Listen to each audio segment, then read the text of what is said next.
Scope metric captures whether a vulnerability in one vulnerable component impacts resources and components beyond its security scope. That's a very good one too. And I'm not going to read this whole thing, but let's look at the definitions. So for unchanged, an exploited vulnerability can only affect resources managed by the same security authority. In this case, the vulnerable component and the impacted component are either the same or both are managed by the same security authority. And then for change, an exploited vulnerability can affect resources beyond the security scope managed by the security authority of the vulnerable. This is a very good one too in terms of subjectiveness.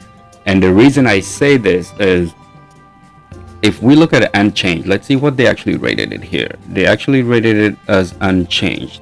If we look at unchanged, it's basically saying, okay, like you exploit this vulnerability, anything within its scope is sort of like part of this. In this case, the vulnerable component and the impacting component are the same. So think of like if we have networks and you have network segmentation in place and so forth, then it's saying, well, if I can exploit this vulnerability, let's say I'm doing a port scan, I can scan other systems within this. I agree with that. However, if we say for change, it's saying that this can affect other resources beyond the security scope.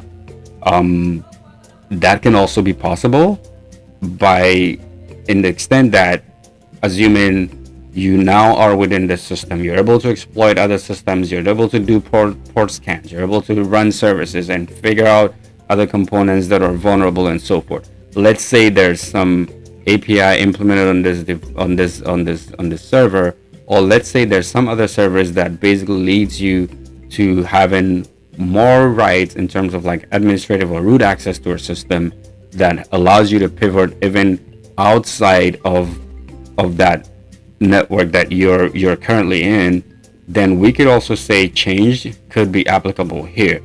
And I'll give an example. Say like you're in a container environment, and once you're somehow able to exploit this initial SSR vulnerability into something else that helps you escape this container environment, and now you're into like your host systems and other systems, then we could say that